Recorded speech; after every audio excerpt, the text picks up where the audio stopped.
మరి ఈ రోజు చూస్తున్నాం కదా నాగారం మున్సిపాలిటీలో ఇక్కడ స్థానికులు కూడా చాలా మంది హెల్ప్ చేస్తున్నారు. అక్కడ ట్రాఫిక్ పోలీస్ గారు కూడా ఉన్నారు. మరి అతను కూడా హెల్ప్ చేస్తున్నారు. జిహెచ్ఎంసీ వాళ్ళకి కూడా చాలా హెల్ప్ చేస్తున్నారు. మరి గతంలో 2 సంవత్సరాల కింద 50 కోట్లు ఈ వాటర్ నిలుస్తుందని చెప్పేసి ఒక 50 కోట్లు ఇవ్వడం జరిగింది. ఆ 50 కోట్లు కూడా సరిపోతలేవు అని చెప్పేసి మళ్ళీ 80 కోట్లకు వెళ్ళింది ఇది ఈ ప్రాజెక్టు.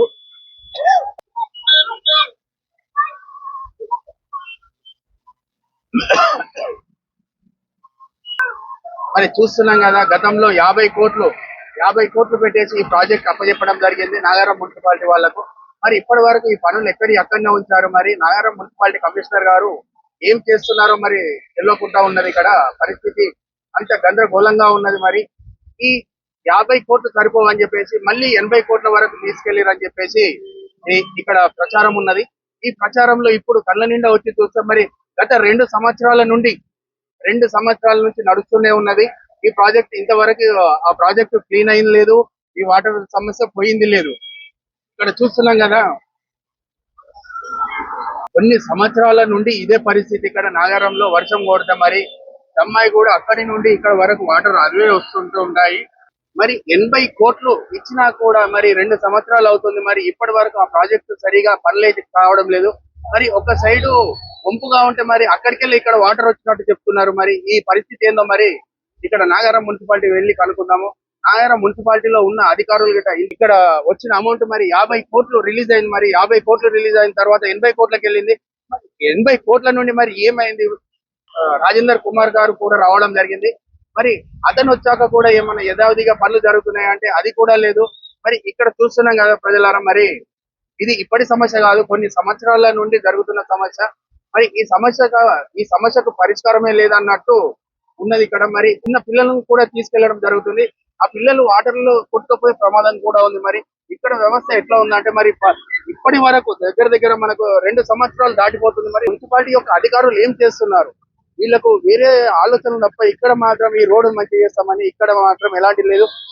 ఇక్కడ మున్సిపాలిటీ వాళ్ళు ఇక్కడికి వెళ్ళి మొదలుపెట్టి అక్కడ వరకు ఉండి అందరి సేఫ్టీ చూస్తున్నారు.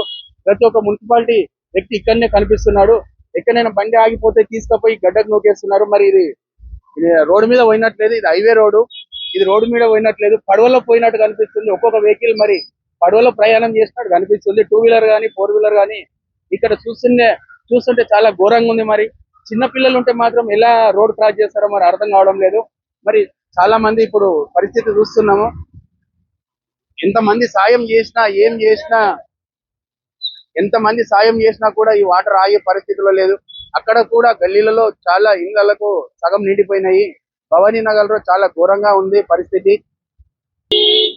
చూస్తున్నారు కదా ప్రజలారా, అక్కడ పోలీస్ వాళ్ళు, జిహెచ్ఎంసీ వాళ్ళు వీళ్ళందరూ ఉన్నా కూడా కానీ ఈ ట్రాఫిక్ ను కంట్రోల్ చేయలేకపోతున్నారు. ఇంత వాటర్ లో బండ్లు పోవాలంటే చాలా కష్టంగా ఉంది. మరి బండ్లు ఆగిపోతే వాళ్ళ పరిస్థితి ఏంది ఈ వర్షంలో?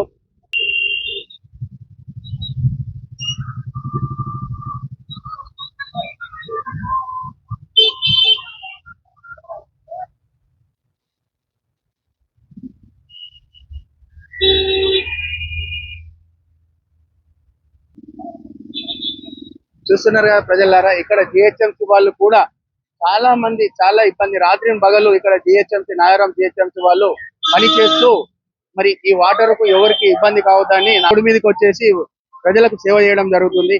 మరి అదే మున్సిపాలిటీలో ఉన్న కమిషనర్ కూడా మరి ఎలాంటి స్పందన లేకుండా మరి ఏంది అని చెప్పేసి ఒక ఆడపడుచు పోతుంది చూడండి. మరి ఆడపడుచు అలా పోయిందంటే మళ్ళీ ఇక్కడ రాదు, అంత ఘోరంగా ఉంది పరిస్థితి. ఆడపడుచును కూడా మరి జిహెచ్ఎంసీ వాళ్ళు చేతి పట్టుకొని తీసుకువెళ్ళడానికి ట్రై చేస్తున్నారు.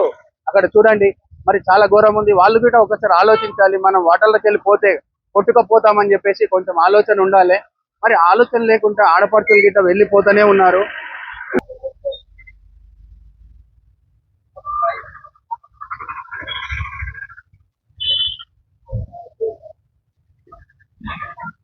ముందు చూడండి మరి అక్కడ షాపులో కూడా వాటర్ వెళ్ళడం జరుగుతుంది.